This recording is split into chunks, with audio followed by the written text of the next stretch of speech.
शिवसेना उद्धव बाळासाहेब ठाकरे पक्षाचे पक्षप्रमुख उद्धव ठाकरे यांच्यासह विधान परिषदेच्या 7 आमदारांचा कार्यकाळ लवकरच संपणार आहे। त्यामुळे आता उद्धव ठाकरे पुन्हा विधान परिषदेवर जाणार का याबाबत उत्सुकता असणार आहे। विधानसभा सदस्यांमधून 9 जण विधान परिषदेवर मे 2020 मध्ये बिनविरोध निवडून गेलेले होते। त्यापैकी गोपीचंद पडळकर आणि रमेश कराड हे 2024 ला विधानसभेवर निवडून गेले। 2020 मध्ये झालेल्या विधान परिषद निवडणुकीवेळी महाविकास आघाडीला 5 तर भाजपला 4 जागा मिळालेल्या होत्या।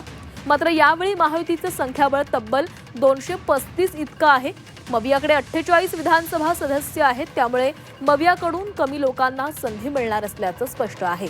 उद्धव ठाकरे यांनी विधान परिषदेच्या सदस्यत्वाचा राजीनामा देणार असल्याची घोषणा मुख्यमंत्री पदाचा राजीनामा देताना केलेली होती, पण नंतर त्यांनी राजीनामा दिला नाही। यावेळी ते स्वतः विधान परिषदेवर जाण्यासाठी इच्छुक असतील का आणि मविया एकमतानं त्यांच्या नावावर शिक्कामोर्तब करेल का हे महत्त्वाचं असेल।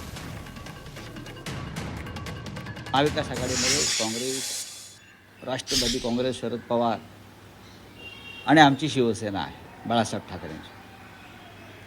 त्याच्यामुळे यापुढे विधान परिषदांच्या निवडणुकांमध्ये किंवा इतर राज्यसभांच्या निवडणुकांमध्ये एकमेकांना मदत करावी लागेल, तरच राज्यसभा आणि विधान परिषदेमध्ये आमचे लोक निवडून येतील सगळ्यांचे। आम्ही माननीय उद्धव साहेबांना ही विनंती केलेली आहे, आम्ही सगळ्यांनी, की आपण राज्याचे मुख्यमंत्री म्हणून काम केलेलं आहे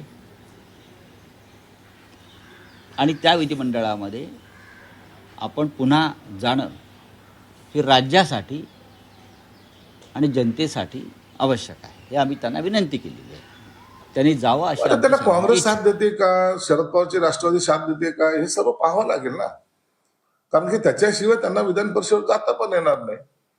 म्हणून आता त्यांना साथ देणारे कोण कोण राहतील याच्यावर त्यांचं जाणं हे निर्भर असेल।